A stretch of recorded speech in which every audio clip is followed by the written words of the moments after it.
I've been self-employed for over 10 years now, which is wild to me because I'm about to turn 31, which means that it's been my whole adult life. And had I known some of these pros and cons, I may have been better prepared to take on the role of being a self-employed business owner. So I want to share some of these with you guys because I've made a list. Oh, and also this is my emotional support mannequin, Judy. She's going to be with us for this conversation. The biggest con for me, which also could be a pro, is that you have to be a self-starter. And what I mean by that is you have to be able to self-motivate yourself. On the days where I'm not feeling inspired or I'm feeling a lack of motivation, I have to be able to just get up and do it and force myself sometimes, because I'm always thinking of the future me and the betterment of not only my business, but myself personally, because the two are tied together when you're self-employed. And while the freedom to create whatever I want is great, decision fatigue is really real, especially for me. Too many decisions and too much freedom can sometimes make me feel stuck. Like, what do I do first? And now I'm overthinking this. And like, no, well, like, where do I start? And this is just too many decisions to make. That's real. And if you feel that, bless you, so do I. There's no structure or validation. There's no balls saying you're doing great. Sometimes you're just in your house like, am I thriving or am I spiraling? And I mean it on another level when I say that my brain literally just never shuts off. It is constantly working or thinking of new ideas or creating new things, and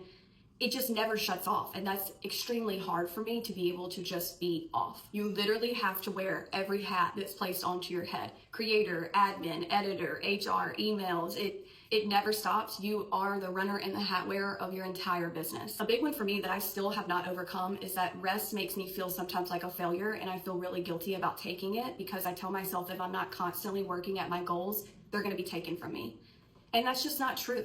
It's just not true. And yes, I'm fully aware that every career you choose is gonna have some cons, but there's really no guidebook to this. There's no person holding my hand in self-employment and telling me this is the guidebook for success. You have to create that for yourself. And I used to look at that as a con, but now I see that as a pro because I get to choose.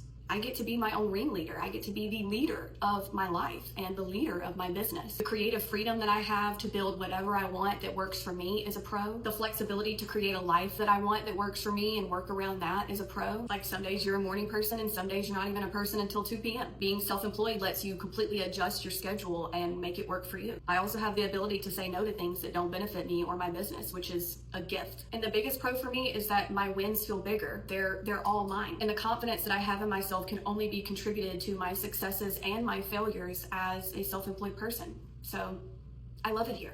And 10 years in, I can say that it's truly the best decision I ever made for myself was to be self-employed. So love you.